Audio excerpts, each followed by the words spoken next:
Bonjour à toutes et à tous, je suis très heureux d'être parmi vous aujourd'hui pour partager en effet avec vous les principaux enseignements de l'étude d'électrification que nous avons eu le plaisir de mener avec l'Aver France. En effet, alors l'étude, en quoi elle a consisté? Nous avons échangé avec une cinquantaine d'entreprises, des entreprises de toute taille, de tout niveau d'électrification, des plus avancées aux moins avancées, des petites flottes aux grandes flottes. Les objectifs étaient quoi? C'était, premier point, d'identifier les freins liés à l'électrification de la flotte. Le deuxième sujet, c'était aussi de recenser les obstacles majeurs qui empêchent d'accélérer le rythme d'électrification des flottes pour les entreprises qui stagnent. Et surtout, le troisième levier, c'est aussi de mettre en lumière les bonnes pratiques des entreprises qui électrifient, qui s'engagent dans cette voie et qui ont des objectifs ambitieux qu'elles parviennent à maintenir. Et ce sujet est d'autant plus important dans le contexte actuel parce que vous avez évidemment tous acteurs de l'écosystème suivi les dernières annonces ces derniers mois, les durcissements qu'il y a eu, la nouvelle taxe incitative qui est apparue subitement, qui fait beaucoup parler, la réforme avantage en nature qui aussi suscite beaucoup de réactions dans les entreprises, que ce soit de la part des collaborateurs ou des dirigeants. Et également, bien sûr, le durcissement de toute la fiscalité des thermiques, des hybrides rechargeables, le malus CO2, le malus au poids, les taxes annuelles, ce qu'on appelait avant la TVS. Donc aujourd'hui, face à toutes ces évolutions, nous avons la conviction profonde que pour une entreprise, électrifier, ce n'est plus un choix, c'est une vraie nécessité économique, une vraie nécessité environnementale, une vraie nécessité RH, et elle doit s'engager sur cette voie. Mais les grands enseignements de cette étude, et vous allez voir, je vais vous partager les données, quelques points clés là-dessus, c'est que finalement, cette transformation, cette électrification, ce n'est pas juste une évolution fiscale à laquelle l'entreprise doit s'adapter en prenant des électriques. Ce n'est pas juste une évolution technologique, c'est beaucoup plus compliqué que ça. C'est une vraie transformation, c'est un vrai projet de transformation, ça qui fait appel à l'humain, qui fait appel à beaucoup de pédagogie, qui fait appel à la connaissance de nombreuses solutions du marché pour pouvoir travailler sur le sujet d'électrification.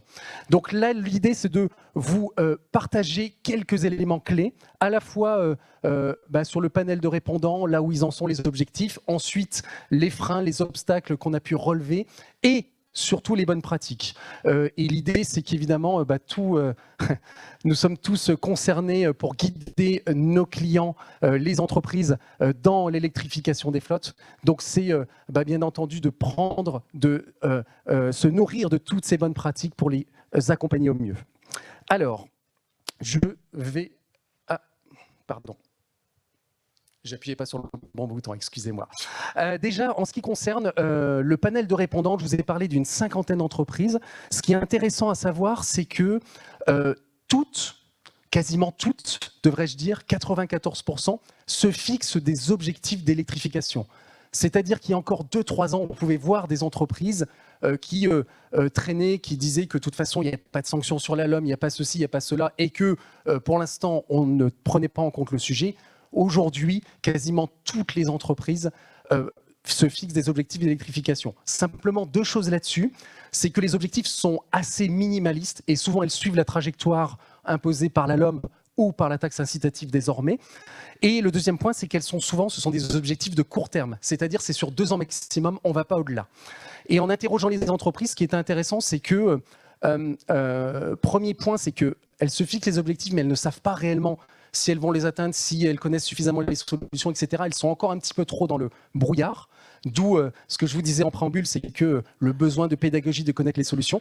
Et le deuxième point, ce qui est remonté, c'est aussi cette instabilité peut-être fiscale sur les règles, sur des mesures qui arrivent, mais qui finalement ensuite sont annulées et qui leur font penser que on va tout de suite mettre des choses en place, mais pas sur du long terme. Donc ça, c'est un point assez intéressant et peut-être qu'il y a justement des choses à leur amener pour pouvoir qu'elles puissent se concentrer sur le long terme sur le sujet. Deuxième point, et ça c'est plutôt une très bonne nouvelle, c'est que la stratégie désormais, c'est quasiment pour toutes du 100% électrique. 90% intègrent les véhicules 100% électriques dans l'électrification. L'hybride rechargeable qui avait la cote il y a 2, 3, 4 ans, c'est de moins en moins présent. C'était 29% des répondants qui intègrent toujours l'hybride rechargeable. Mais aujourd'hui, on est sur ce qu'il faut, là où il faut aller, c'est-à-dire le 100% électrique en grande partie.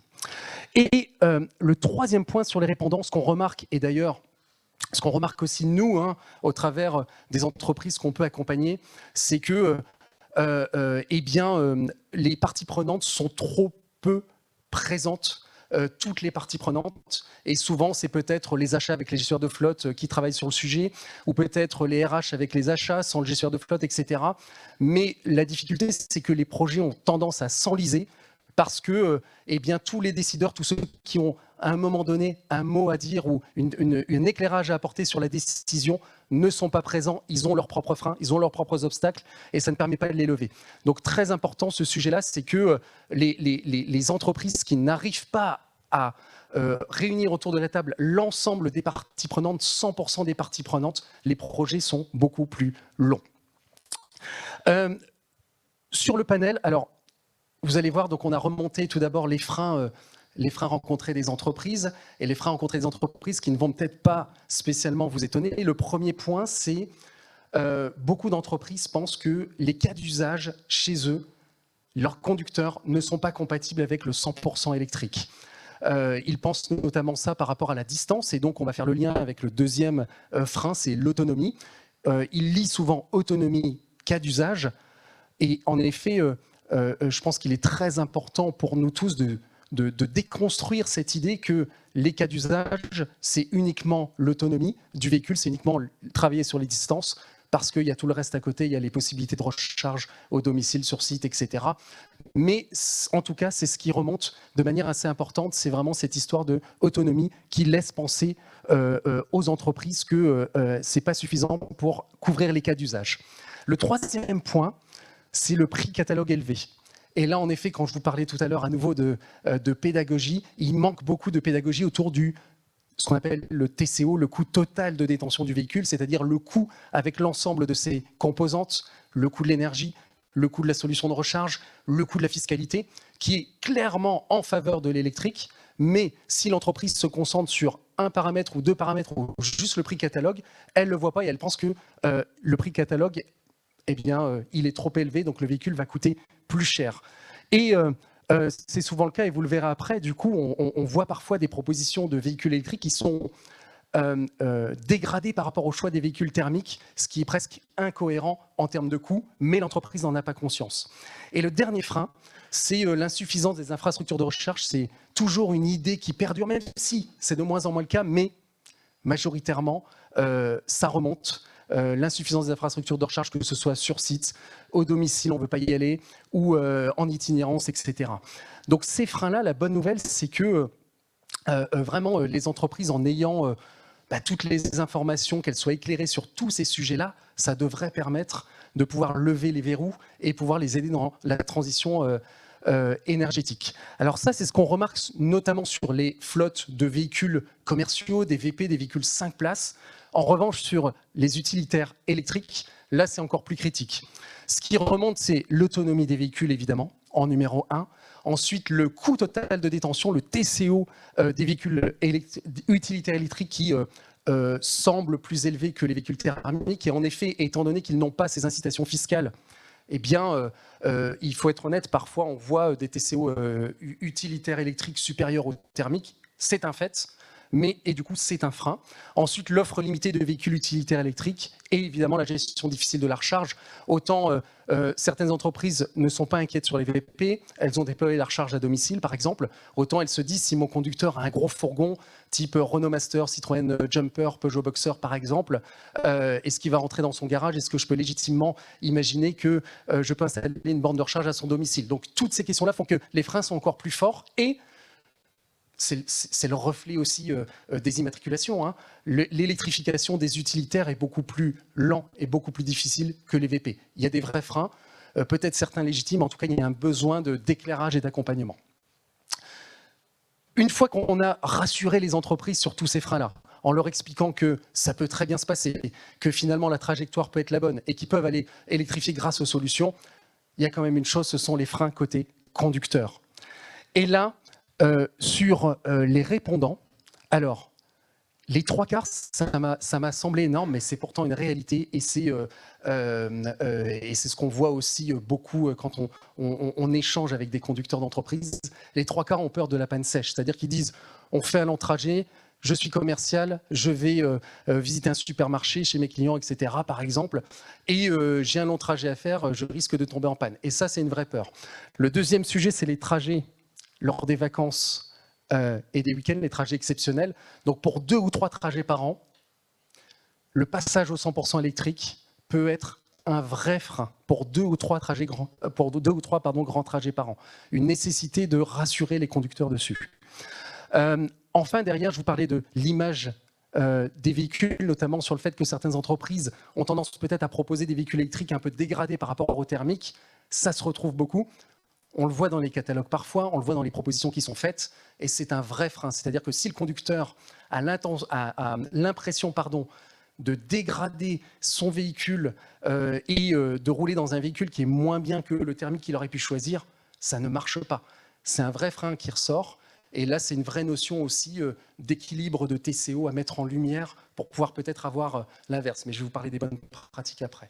Et enfin, derrière, bien sûr, les conducteurs remontent la recharge complexe. Vous savez, les conducteurs qui ne connaissent pas l'électrique, ils ne savent même pas comment brancher un véhicule électrique. Ils ne savent même pas comment ouvrir la trappe. Ils ne savent même pas comment aller brancher sur la bande, comment lancer la charge. C'est un vrai sujet, ça paraît anodin. Je suis sûr qu'ici, nous sommes tous nombreux à rouler en 100% électrique. Ça nous paraît facile, mais tant qu'on ne l'a pas fait, c'est pas simple. Et c'est un vrai frein qui peut empêcher l'acceptation des collaborateurs à aller sur l'électrique. Donc à partir de là, et des freins que nous avons relevés, nous sommes partis sur les bonnes pratiques que nous avons relevées, les bonnes pratiques déjà côté décideur pour travailler sur le projet d'électrification. Le premier point, et je vous l'évoquais tout à l'heure, il est essentiel, sinon pour nous ça ne marche pas, mais il est essentiel de réunir tout un groupe projet, l'ensemble des décideurs qui ont à un moment donné un mot à dire sur le choix des véhicules, sur l'électrification. Les RH, les RSE, les achats, la direction financière, la direction générale, qui si elle est sponsor, c'est parfait, c'est encore mieux, c'est important. Le terrain, les partenaires sociaux peut-être, en tout cas tous les services qui ont à un moment donné besoin d'intervenir dans la décision. Pourquoi ? Parce que, on va parler après cartographie d'usage, performance économique, etc. Imaginez, on s'adresse à une population de services, direction financière et puis la gestion de flotte, en leur démontrant que les TCO sont plus intéressants sur l'électrique que sur le thermique. Eux, ils ont la photographie. Par contre, ils ne sont peut-être pas capables de l'expliquer efficacement aux autres, qui vont penser qu'il y a des coûts cachés, qu'il y a ceci, qu'il y a cela. Ils vont rater une partie de l'histoire. Ça va durer des mois. Il faut remettre en ordre, etc. Donc, lorsqu'il n'y a pas un gros projet complet, ça rallonge les délais pour pouvoir définir une stratégie efficace. Le deuxième sujet, vous avez vu le premier frein dans les entreprises, qui était les usages, l'incompatibilité des usages.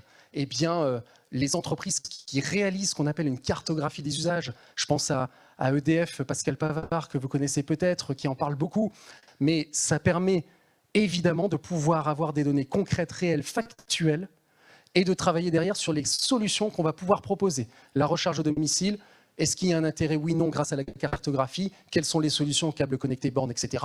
Comment on gère les différents cas d'usage et autres? C'est clé pour la réussite. Ça permet d'objectiver, ça permet de justifier les propositions qui peuvent être faites aux porteurs de projets, aux différents groupes de travail. Mais c'est clé et c'est important. Et les entreprises qui font cette cartographie ont un taux d'électrification beaucoup plus important. Bien entendu, derrière la performance économique, les entreprises sont extrêmement regardantes là-dessus. Et donc, avoir une TCO réelle, complète, on prend tout, toute la fiscalité, réintégration fiscale, charges patronales, etc., pour démontrer que l'électrique a en effet un intérêt économique et que dans les années à venir, une entreprise qui n'électrifie pas, ça va lui coûter très très cher. Bien sûr, derrière, c'est la gestion de la recharge. Il faut que quand on fixe la stratégie, et c'est ça dans les bonnes pratiques, c'est de définir une stratégie de recharge, une politique recharge qui soit adaptée, facile pour le collaborateur, domicile, sur site ou autre, les règles, en tout cas que lui ne se préoccupe pas de se dire comment je vais faire demain avec ma voiture électrique. si j'ai que la borne de recharge publique, par exemple, ou voilà, ça peut être des vrais freins, il peut être dans une spirale un peu négative, il peut empêcher d'autres conducteurs de passer à l'électrique parce qu'il aura une mauvaise expérience lui-même. Donc, c'est d'avoir une gestion de la recharge qui soit efficace, pragmatique et adaptée aux conducteurs. Et le dernier point, bien sûr, ce qui fonctionne, et ce qu'on voit dans ceux qui réussissent, c'est d'avoir une vraie transmission des objectifs qui soient clairs dans l'entreprise. On veut électrifier, on a voilà, on veut faire améliorer l'empreinte carbone des déplacements de l'entreprise. Voilà comment ça va se passer, voilà ce qu'on propose et voilà ceci, voilà cela. Des objectifs clairs, des solutions à la clé. Et en effet, ça pourra permettre de faire passer les messages et accompagner les conducteurs. Et le dernier volet, bien entendu, accompagner les conducteurs. Les conducteurs, parce que je le répète, mais si on met tout en place, on gère la recharge, on a fait notre cartographie d'usage, etc. Si on n'accompagne pas les conducteurs, il va y avoir encore un manque. Il va y avoir à un moment donné encore un plafond de verre. Donc, déjà, c'est que les véhicules proposés électriques soient souvent au moins aussi attractifs que les thermiques. Si ce n'est plus, c'est encore mieux. Et les différents OTCO peuvent le justifier. Et ça peut permettre de donner une impulsion directe aujourd'hui. Deuxième point, c'est de faciliter la charge. Il ne faut pas qu'il ait à se préoccuper de ça et que lui comprenne comment ça va se passer avec les solutions mises en place. Troisième point, c'est vraiment le sujet d'accompagnement, de conduite du changement. Ce qui marche bien, c'est faire tester des véhicules, c'est créer des fiches pratiques, c'est organiser des réunions, des webinaires et autres pour qu'ils puissent avoir toutes les informations très pratico-pratiques, qui peuvent nous paraître tous simples, mais quand on ne connaît pas, on en a besoin. C'est comment on branche, combien de temps je vais mettre à recharger ma voiture sur une borne de recharge en 7,4 kg et pourquoi la charge sur autoroute elle est beaucoup plus rapide et ceci et cela. Donc c'est vraiment avoir des informations très pratico-pratiques. Ensuite, un point qui est remonté, qui est très important, c'est que ceux qui sont en première ligne en interaction avec les conducteurs, ce sont les gestionnaires de flotte. Les gestionnaires de flotte manquent cruellement d'informations, de formation sur les sujets d'électrification. Un conducteur va les appeler, va leur demander « mais si je prends mon Scénic à 625 km d'autonomie annoncée, est-ce que je ne vais pas avoir 100 km l'hiver comme je le vois sur certains forums ou groupes Facebook, etc. » Il faut que le gestionnaire de flotte s'accapare aussi les solutions, qui comprennent comment ça fonctionne, qui puissent répondre du concret, du réel. Et ça manque cruellement. Et parfois, le fait que le gestionnaire de flotte n'ait pas toutes les informations, ne se sente pas à l'aise à en parler, eh bien, ça peut empêcher un conducteur de basculer sur l'électrique, alors même qu'il était peut-être quasiment prêt. Mais il n'a pas été rassuré à 100%. Et le dernier volet, c'est bien sûr la communication. Ça rassure les conducteurs de savoir où est-ce que l'entreprise veut aller avec ses objectifs, etc.